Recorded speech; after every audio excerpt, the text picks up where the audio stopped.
Here's an update to the pond. You guys can see all the baby goldfish. Some of them already changed the color.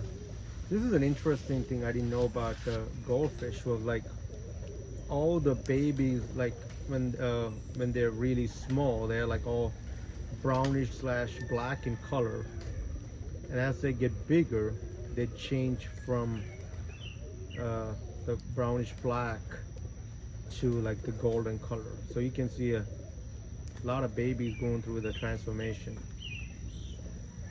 And I started feeding them some cichlid pellets, floating pellets, because those babies need some food too. So, but I just started feeding them maybe a month ago, these pellets.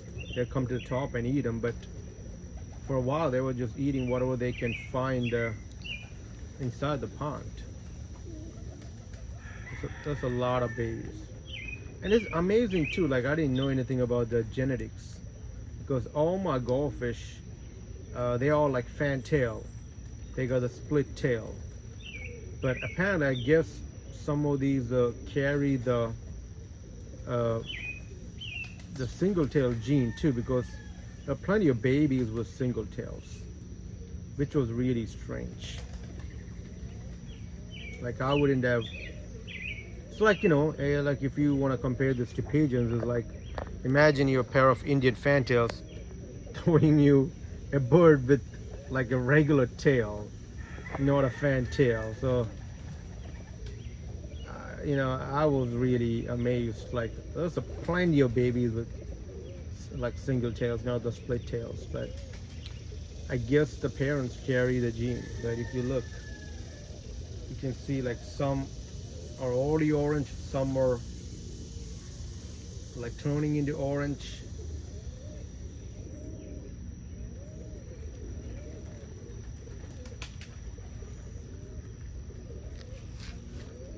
One of my the lilies already bloomed.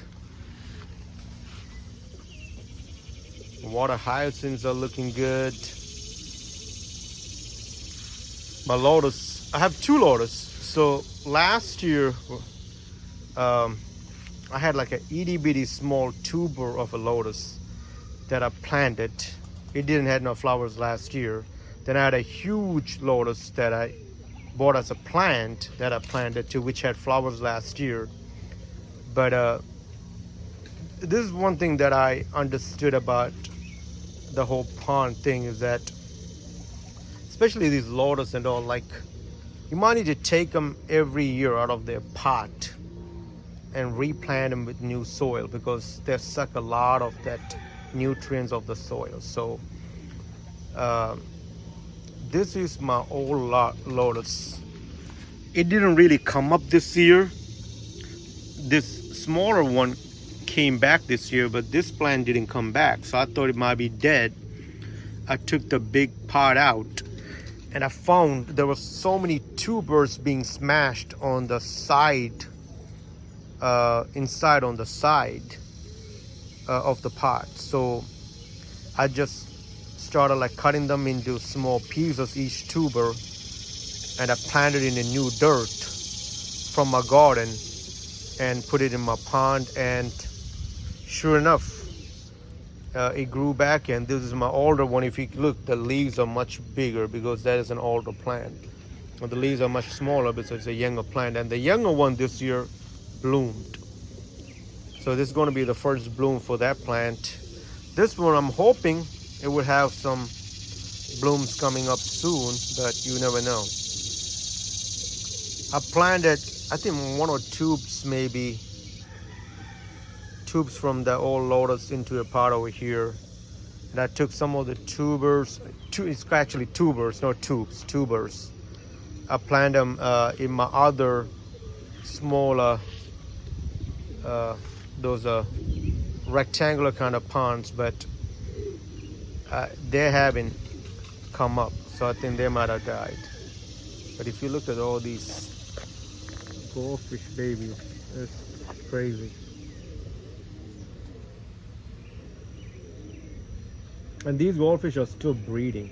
And I think last year I didn't had any babies because I had guppies and mollies in this pond, and they were most likely eating all the babies, which one way is a good thing because it's kind of population control.